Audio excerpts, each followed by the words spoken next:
नमस्कार दोस्तों, मैं आपका क्वांट एडुकेटर लोकेश शर्मा स्वागत करता हूं आपका हमारे YouTube चैनल पे।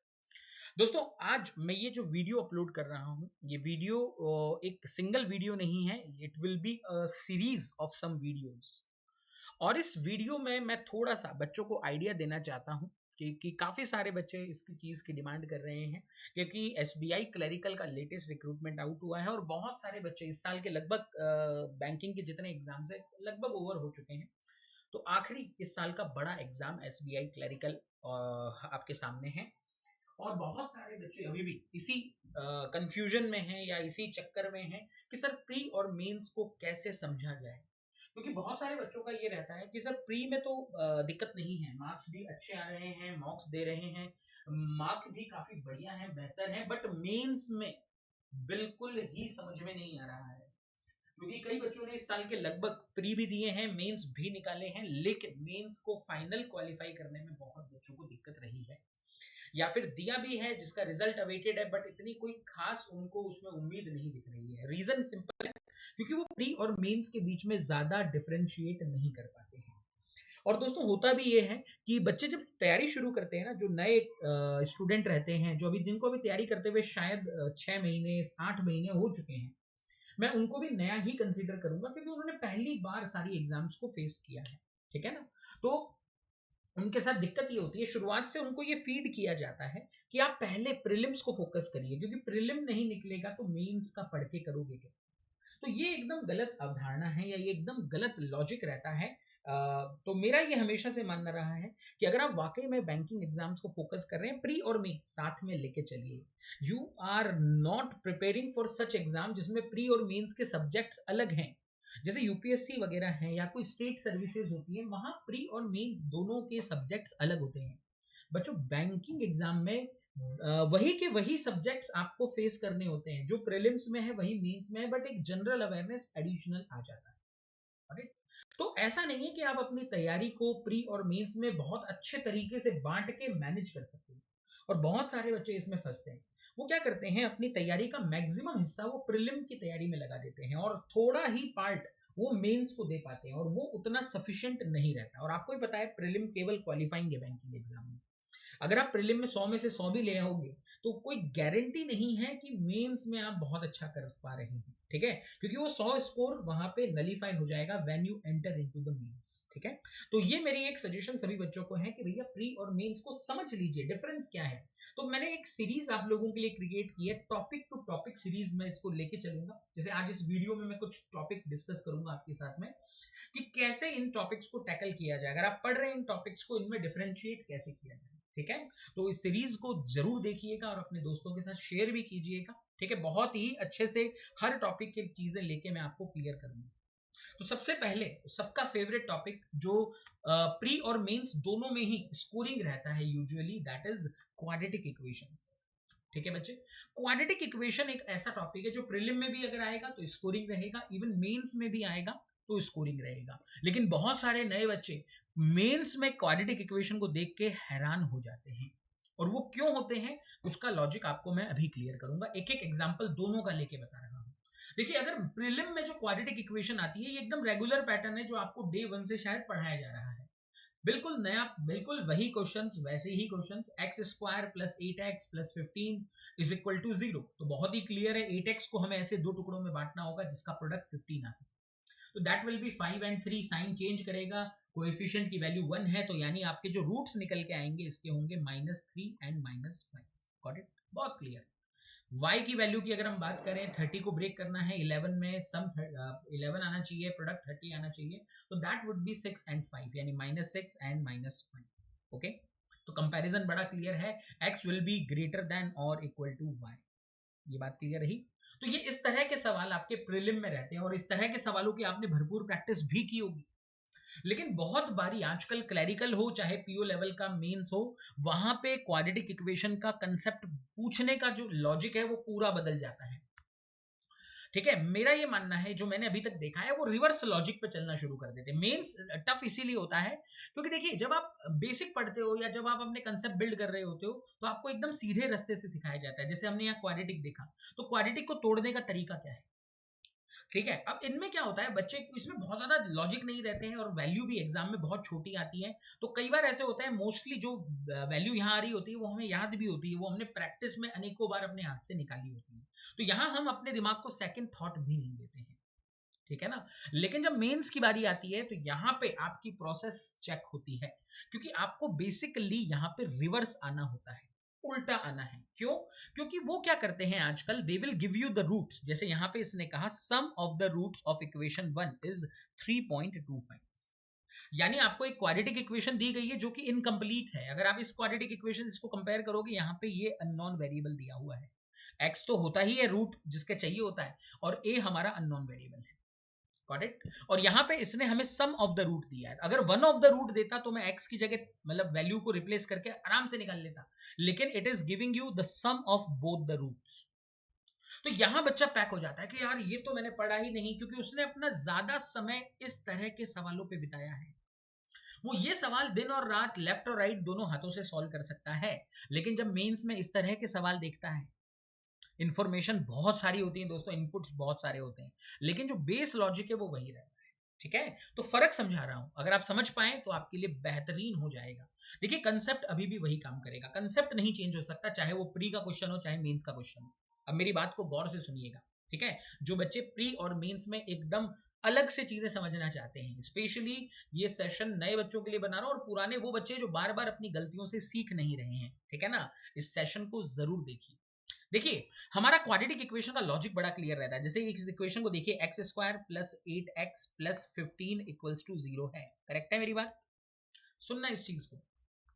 तो यहां हमें ये समझ में आता है कि ए और सी अगर दोनों पॉजिटिव होते हैं तो बी को हम b1 और b2 दोनों ऐसे साइन में ब्रेक करेंगे जो कि सेम होंगे, क्योंकि इन दोनों का प्रोडक्ट, ए और सी का प्रोडक्ट अगर पॉजिटिव है तो b1 और b2 का प्रोडक्ट भी पॉजिटिव आना चाहिए। सही बात है। तो यानी कि, और इसका सम b1 प्लस b2 का जो सम होता है that should be equal to b। Clear है? ये हमारा बेसिक लॉजिक रहता है। सेम यहां पे अगर आप इस इक्वेशन को देखेंगे, 4x स्क्वायर माइनस ए एक्स प्लस 10, तो अगर आप इस इक्वेशन को देखें तो यहां पे भी ए और सी दोनों का प्रोडक्ट पॉजिटिव रहेगा, तो ये दोनों सेम साइन में ब्रेक होंगे, b1 और b2, नेगेटिव नेगेटिव, करेक्ट है। और जब आप इससे रूट निकालते हैं तो आपके दोनों रूट्स पॉजिटिव आएंगे, प्लस और प्लस में, ये बात करेक्ट है। तभी तो इन दोनों का रूट देखिए, सम जो सम आया है वो पॉजिटिव ही आया है, दैट्स व्हाई इट इज 3.25। ये बात क्लियर है? हाँ जी। अब इस लॉजिक को समझना जो मैं आपको बताने की कोशिश कर रहा हूं। देखिए सम ऑफ द रूट, आपके दोनों रूट्स क्या होंगे, अगर आप लॉजिक याद रख सके तो ऐसा होता है, रूट्स आपके निकल के आते हैं b1 अपॉन ए और b2 upon A. Sum of the root होता क्या है, तो दोनों को ऐड करेंगे, दोनों के डिनोमिनेटर सेम है तो ये बना के देगा b1 plus b2 upon A. हाँ जी, that is equal to your sum. और b1 प्लस b2 जो होता है, अगर आप नोटिस करेंगे, that is equal to b। अब ये नेगेटिव हो जाता है, सॉरी मैं यहाँ नेगेटिव लगाना भूल गया बताते बताते, that should be in negative. Both root जो आएंगे आपके नेगेटिव आएंगे, माइनस और ये माइनस। जब दोनों को सम करेंगे, माइनस को मैं कॉमन ले लेता हूं तो ये बन के आता है b1 plus b2 upon A. और याद रखिए b1 प्लस b2 किसके बराबर था, b के बराबर, तो यानी आपका सम ऑफ द रूट निकल के आता है मेरे बच्चे माइनस b अपॉन ए। सही है कि नहीं? ये बेसिक लॉजिक है। अगर आपको ये फॉर्मूला नहीं भी याद है, अगर आपको बेसिक पता है तो आप इस सवाल को बहुत आसानी से छुड़ा सकते थे। तो सम ऑफ द रूट 3.25 है। तो एक बात याद रखिए, चाहे सम ऑफ द रूट दे, चाहे वन ऑफ द रूट दे, चाहे प्रोडक्ट ऑफ द रूट दे, इसके अंदर हमेशा ए का मल्टीप्लाई होगा, और ए हमारे लिए इस इक्वेशन में है 4। तो अगर मैं इसको 4 से मल्टीप्लाई कर दूं तो ये बन के आएगा 13। तो यानी आपके b1 और b2 का दोनों का जो सम है यानी b है वो 13 होना चाहिए। तो सपोज अगर मैं यहाँ 13 रख दूं तो ये मेरी इक्वेशन क्या बनी, 4 इंटू 10 40, तो 13 का फैक्टर करना है 40 में, यानी -8 और -5, and both are divided with 4। तो 8/4 यानी कि +2, और 5/4 यानी 1.25। समझे? हाँ जी। तो कोई बहुत भयानक फॉर्मूला या कोई भयानक कंसेप्ट नहीं लगा इधर, सिर्फ और सिर्फ हमने एक बेसिक लॉजिक को, साइन मेथड को यूटिलाइज किया to determine the value for E. अब इसने आगे कहा largest root of equation 1 is equal to one of the root of equation 2। Same logic, largest root of equation 1 यानी +2 इसके वन ऑफ द रूट के बराबर होगा। तो बताइए k की वैल्यू और स्मॉलेस्ट रूट ऑफ इक्वेशन 2 में क्या रेशियो है, बताते हैं। तो देखिए y की जगह आप 2 को रिप्लेस कर सकते थे, 5 इंटू 4 यानी 20, -17 इंटू 2 यानी 34, प्लस k इक्वल्स टू 0। यानी वैल्यू फॉर के निकल के आएगा आपका 14। तो रख दो के की जगह 14, इक्वेशन ब्रेक करो। 5y² minus 17y plus 14 equals to 0। तो फैक्टर बड़े ही क्लियर है, -10 और -7 रहेंगे। यानी y की जो पॉसिबल वैल्यूज हमारी निकलेंगी दोस्तों, y की जो पॉसिबल वैल्यू निकलेंगी वो आएंगी 2 और 7/5। तो ये यही कह रहा है कि भैया k और स्मॉलेस्ट रूट ऑफ इक्वेशन 2 यानी ये, इन दोनों में रेशियो बताइए। तो k की वैल्यू 14 थी और स्मॉलेस्ट रूट वाज 7/5। सॉल्व करेंगे, 7 से 14 दो बार, 5 दूनी 10, 10/, ये। तो दोस्तों ये मेंस पैटर्न है, ठीक है ना। तो जो बिल्कुल नए हैं समझ लीजिए, इस तरह के इक्वेशंस, इस तरह के नोट्स आपको सॉल्व करते आने चाहिए। तो अगर आप अपनी पढ़ाई कर रहे हो, और ये ऐसा नहीं है कि अलग सिखाए जाएंगे, पहले आप प्री का सीख लो, उसके 1 महीने बाद या 6 महीने बाद मैं आपको मेंस लेवल का क्वाड्रेटिक सिखाऊंगा, नहीं। ये अगर आप प्रीलिम्स के क्वाड्रेटिक पढ़ रहे हो, आपने 2-3 दिन इसकी प्रैक्टिस कर ली, तो चौथे दिन आपको ये पढ़ना चाहिए दोस्तों। क्योंकि जिस फ्लो में आपने इनको पढ़ा है, सॉल्व किया है, वो सारे टेक्निक्स आपको याद भी रहेंगे और आप भूलोगे नहीं। और अगर उसी समय आप ये पढ़ लो तो डेफिनेटली आपके दिमाग में छप जाएंगे। क्योंकि ये बहुत टफ नहीं होते हैं, बिलीव मी दोस्तों। जो बच्चे पहली बार पढ़ रहे हैं शायद उनको थोड़ा सा लग सकता है, लेकिन अगर आप इसको बिल्कुल कंसेप्चुअली तरीके से पढ़ोगे ना, these are very very simple things, ठीक है।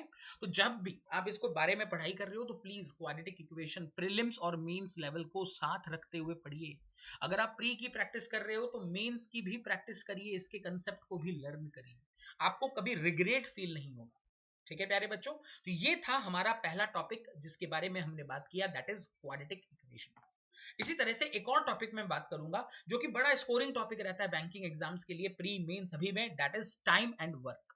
ओके, हर टॉपिक को हम कवर करेंगे, तो टेंशन मत लेना कि सर ये टॉपिक भी करवाना है, वो सब टॉपिक करवाऊंगा, एक एक topic, mixture allegation, partnership, time and distance, permutation, combination, probability, every topic, ठीक है बच्चे।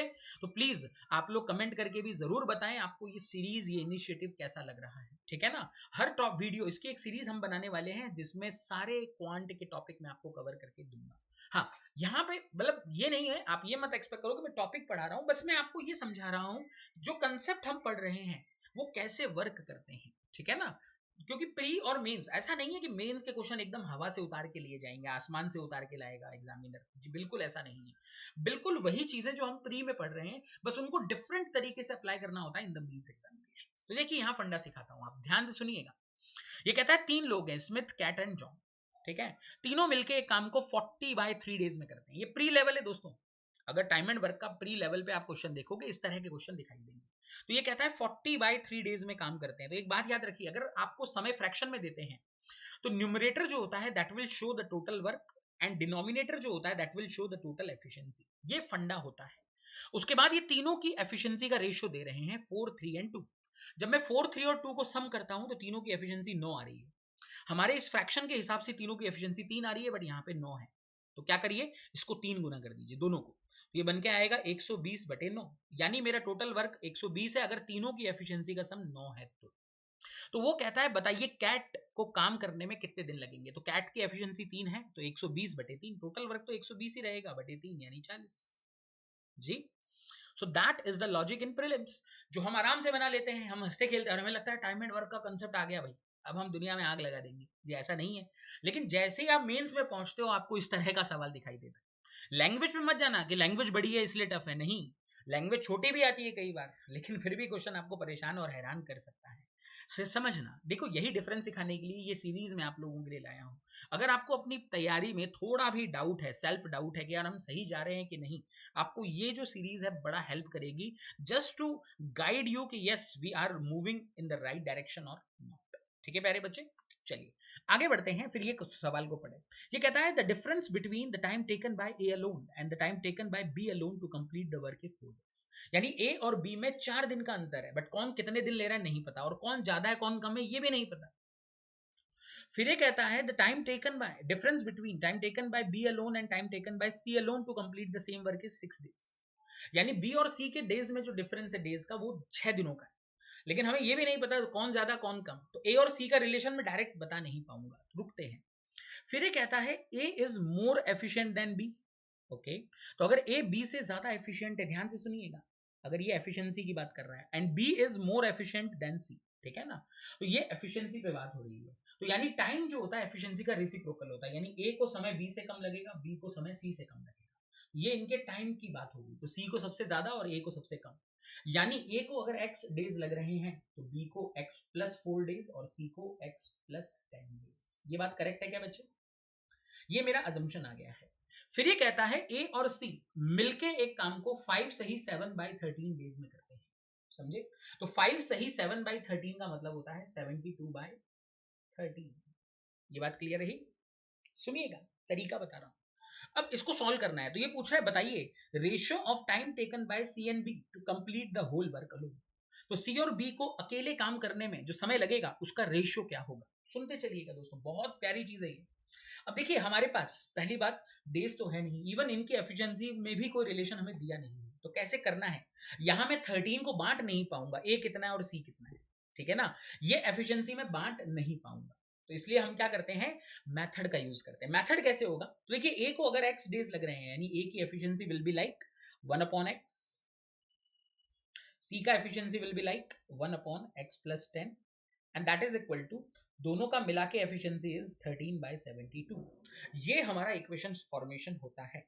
अगर आप इसको सॉल्व करोगे ये आपको क्वाड्रेटिक में लीड करेगा दोस्तों। इन दोनों का एलसीएम देखेंगे तो ये होगा x² प्लस 10x, x का डिवाइड होगा x प्लस 10 प्लस x, यानी ये बनेगा 2x plus 10 and that is equal to 13/72। Cross में इनको भेजेंगे, 72 ये मल्टीप्लाई होगा तो आई थिंक ये वैल्यू आपको क्रिएट कराएगा 144x plus 720 is equal to 13x² plus 130x। Correct है? दोनों को माइनस में यहाँ भेजेंगे तो ये बनाएगा 13x² minus 14x and minus 720। खत्म। इन दोनों को ब्रेक करना है 13 इंटू 720, ठीक है ना। यानी जो एक नंबर आएगा वो 13 से डिवाइड होना चाहिए और डिफरेंस 14 का आना चाहिए। तो ऐसा एक नंबर होता है 104 और 90, क्योंकि देखिए 720 का फैक्टर होगा 8 इंटू 90, तो 90 8 जाने से 13 8 104, 104 और 90 तो प्लस का 90। करेक्ट है? यहाँ भी देखिए क्वाड्रेटिक आ गया। तो यानी x की यानी positive value, negative value cancel हो जाती है, ये नेगेटिव वैल्यू देगा, ये पॉजिटिव वैल्यू देगा, यानी x is equal to 8। Correct है? तो यानी इसको 8 दिन लगेंगे, इसको 12 दिन लगेंगे और इसको 18 दिन लगेंगे। करेक्ट है? यानी कि डे की बात करें तो ये दिन आ गए हैं, हमें चाहिए एफिशिएंसी सी और बी की। तो आपको ही पता है एफिशिएंसी टाइम के रेसिप्रोकल होती है, तो इनके टाइम का रेशियो 2:3 है, यानी एफिशिएंसी का रेशियो 3:2 होगा। और ये C/B पूछ रहा है तो 2:3 ही लिख देते हैं। हाँ जी, time taken by C and B to complete alone the whole work निकाल दीजिए। तो टाइम की बात कर रहा है तो 3:2 विल बी माय आंसर। बात खत्म होगी बच्चे। C/B, is that okay? समझ में आया क्या? ये तरीका है। अब इसको जल्दी भी कर सकते हैं, ऐसा नहीं है कि यही इकलौता तरीका था, तरीके बहुत है। जब आप प्रैक्टिस करोगे आपको समझ में आएगा। मैं आपको समझाता हूँ। अगर मैं एग्जाम में जाऊंगा तो मैं कैसे करूंगा, मेथड मैंने आपको बता दिया कि ये अप्रोच है। ये प्री और मेंस में बड़ा फर्क है बच्चे। अब आप सीख भी लेते हो, अगर आपने प्री का कंसेप्ट सीखा हुआ है आप शायद इस मेथड को चले भी जाओगे, लेकिन एक बात बताओ कितना टाइम गया हमारा।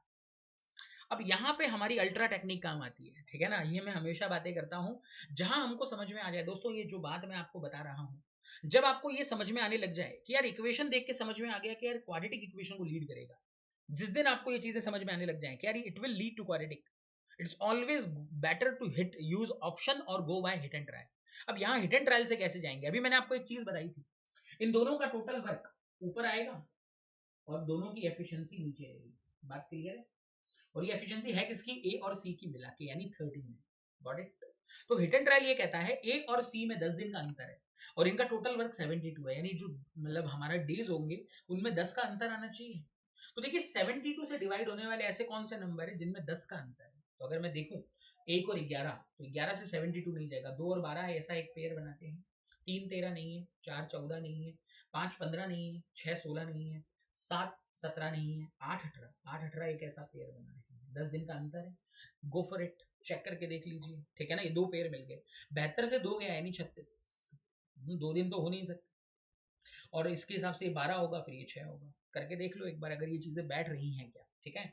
अगर ये 2 होगा तो इसका अकेले की एफिशिएंसी 36 निकल आएगी, तो दोनों का एफिशिएंसी का सम 13 तो नहीं आएगा, यानी ऑप्शन कैंसिल हो गया। 8/72 करेंगे यानी आपकी एफिशिएंसी 9 आ जाएगी इसकी, ए की। 18/72 करेंगे इसकी एफिशिएंसी 4 यानी 13 आ जाएगी, यानी यही मेरे वैल्यू। 8 18 मिल गया मेरे को, यही मिल गया। तो इतनी सारी इक्वेशन बनाने की जरूरत नहीं पड़ी। लेकिन ये अप्रोचेस आप तभी सीख पाओगे जब आप कैलकुलेशंस में बेहतरीन हो जाओगे और आप अपने कंसेप्ट को बिल्कुल अच्छे से दिमाग में रख लो। ठीक है ना? तो ये कुछ तरीके होते हैं। ऐसा नहीं है मेंस के क्वेश्चन हमेशा ही लेंदी होते हैं, नहीं। हाँ, मेथड से जाओगे, पूरा सॉल्व करोगे, एक्स वाई जेड प्रूव करोगे, तो यस टाइम खाएंगे।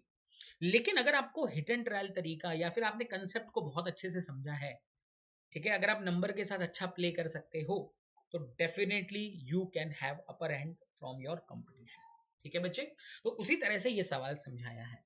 वैसे ही टाइम एंड वर्क में एक और अप्रोच होती है मिक्स वर्किंग के ऊपर, इसमें भी तो देखिए प्री और मेंस के क्वेश्चंस में क्या अंतर होता है।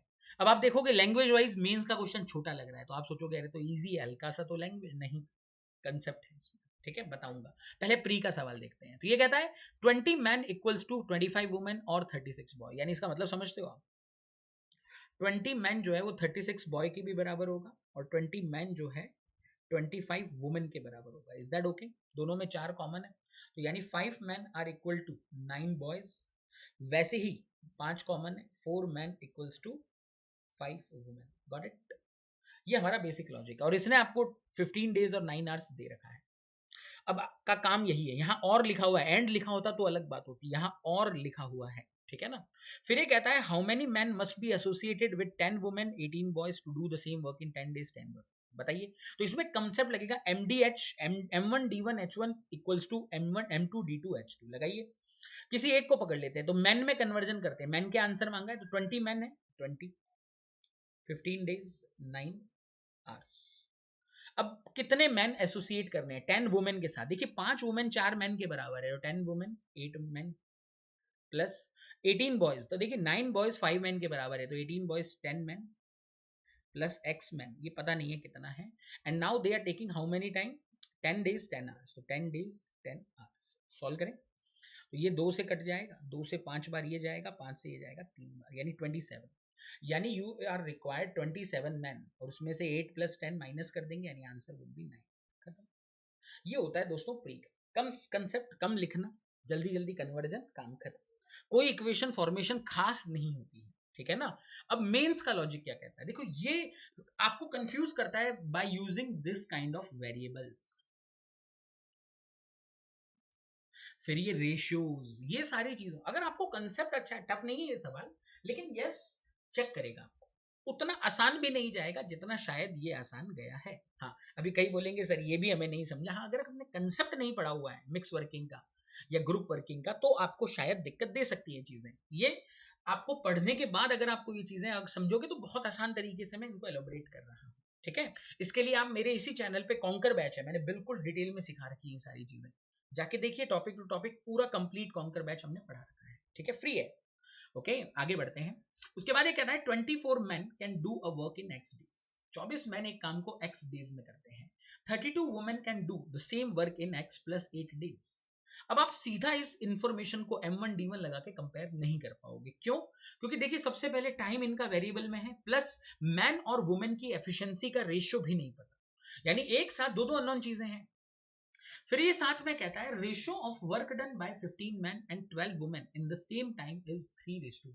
तो यहाँ जो रेशियो दिया जा रहा है एफिशिएंसी का नहीं दे रहे हैं, ये वर्क डन का रेशियो दिया जा रहा है। तो देखिए इसके लिए कंसेप्ट काम करता है M1 D1 upon W1 equals to M2 D2 upon W2। तो मैन और वुमेन की एफिशिएंसी हम इसके थ्रू कंपेयर करेंगे। सिंस यहाँ पे समय सेम है, टाइम सेम है, यानी D1 D2 इक्वल होंगे, तो M1 upon W1 equals to M2 upon W2। लगाइए। M1 कितने मैन की बात हुई है? 15 मैन, तो 15 मैन, वर्क का रेशियो 3:1 कह रहा है। ठीक है ना? इक्वल्स टू, तो वर्क W1 की जगह 3 रखा, 12 वुमेन अपॉन 1 रखा। करेक्ट है? 3 से 15 कट होगा 5 बार, यानी 5 man are equals to 12 women. ये कंसेप्ट क्लियर रहा है? हाँ, यानी इसका मतलब ये है मैन और वुमेन की एफिशिएंसी का रेशियो 12:5 होगा। यानी अगर एक मैन 12 काम करेगा तो वुमेन 5 वर्क करेगी। ठीक है? अब आप एक्स की बात करते हैं। रखिए, हमारे पास दोनों की एफिशिएंसी का रेशियो आ गया। ये अननोन था दोस्तों, तो मैं पहले इक्वेशन को सीधा नहीं रख पा रहा, लेकिन अब रखूंगा। ये कहता है 24 मैन है, 24 मैन है। अब एक मैन की एफिशिएंसी 12 है, तो 24 इंटू 12 काम होगा कितने दिनों में? एक्स डेज में, इक्वल्स टू 32 वुमेन। अब वुमेन की एफिशिएंसी 5 है, तो कितना काम होगा 32 इंटू 5 कितने दिनों में x प्लस 8 डेज। ये बात क्लियर रही। Solve it. 8 से कट होगा 3 बार, ये कट होगा 4, 4 से ये कट होगा आपका 3, यानी 9x is equal to 5x plus 40। 5x इधर, 4x इज इक्वल टू 40, यानी x इज इक्वल टू 10। ठीक है प्यारे बच्चों, तो ये तरीका रहता है, ये वे रहता है, ये लॉजिक रहता है इस तरह के।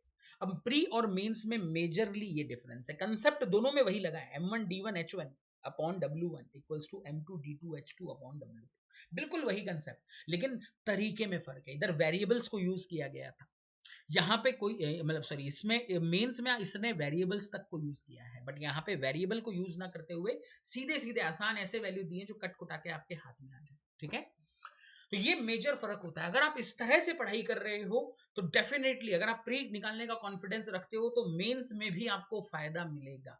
ठीक है, आगे और भी वीडियो लेके आऊंगा दोस्तों इस सीरीज में, और टॉपिक टू टॉपिक एनालाइज, हम हर टॉपिक का प्री मेंस एनालिसिस जरूर करेंगे। ठीक है प्यारे बच्चों, अगर आपकी कोई प्रेफरेंस है किसी टॉपिक को लेके कमेंट बॉक्स में जरूर बताइएगा, लेकिन अगर हम मिलेंगे तो मैं आपको सारे टॉपिक टू टॉपिक एनालिटिकल करके दिखाऊंगा। ठीक है प्यारे बच्चों, चलिए, तो अगर आपको ये सीरीज अच्छी लग रही है तो शेयर करिएगा, कमेंट करके जरूर बताइएगा। और हाँ, अगर आप ऑफलाइन बैंकिंग, एसएससी और आरबीआई ग्रेड बी की तैयारी करना चाहते हैं तो पुणे में हमारे ऑलीबोर्ड लर्निंग सेंटर के नाम से हमारी ब्रांच है। ठीक है, तो अगर आप जुड़ना चाहते हैं definitely you can join us. और हाँ, हमारे ऑफिस का नंबर है 7720060014। ठीक है, तो अगर आप वाकई में इंटरेस्टेड हैं अच्छे से बैंकिंग एग्जाम्स के अगला जो ईयर है उसकी बेसिक से लेके एडवांस पूरी तैयारी करना चाह रहे हैं, then go for it. Okay, ये हमारा ऑफिस नंबर है। अगर आपको कोई भी क्वेरी है रिगार्डिंग अवर ऑफलाइन बैचेस, किस तरह से होते हैं, क्या फी स्ट्रक्चर है, किस तरह से पढ़ाया जाएगा, then you can call on this number. ठीक है, प्लस डिटेल एड्रेस एवरीथिंग हमने नीचे आपको कमेंट सेक्शन में दिया हुआ है। हमारा टेलीग्राम ग्रुप है, जुड़ना चाहते हैं किसी भी तरह से तो आप वहां से अटैच हो सकते हैं। ठीक है प्यारे बच्चों, तो आई होप ये सेशन आप लोगों को अच्छा लगा हो, और अगर अच्छा लगा है प्लीज कमेंट करके जरूर जरूर बताइएगा। ठीक है प्यारे बच्चों, तो आज के लिए इतना ही, मिलेंगे फिर अगली सीरीज, इस सीरीज के अगले सेशन में। तब तक के लिए good night, bye bye, have a great day.